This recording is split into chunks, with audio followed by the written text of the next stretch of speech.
Hello বন্ধুরা, তোমরা সবাই ভালো আছো? আমি ভালো নেই।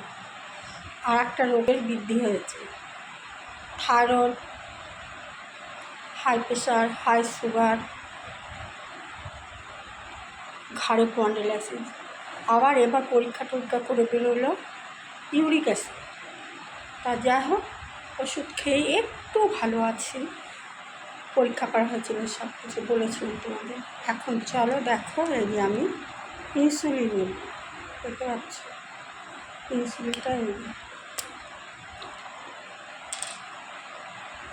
কিন্তু নেওয়াটা দেখাতে পারবো না, কেননা আমি পেটে নিই ইনসুলিন। সবসময় পেটে নিতে হয়।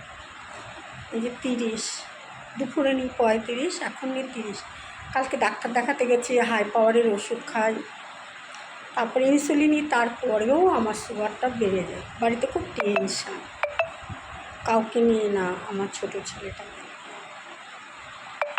ছোটো বউটা বাপের বাড়ির, শরীর অসুস্থ, ও তারও ইউরিক অ্যাসিড।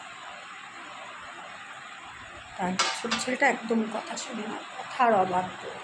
এ দেখো ইনসুলিন নিয়েছি, দেখেছো? এখন এই যে দেখাতে পারবো না তোমাদের, আমি পেটে নিচ্ছি।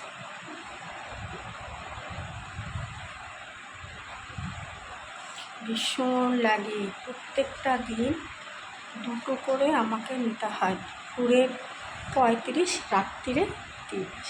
তো চলো ভিডিওটা দেখো, খুবই কষ্টকর।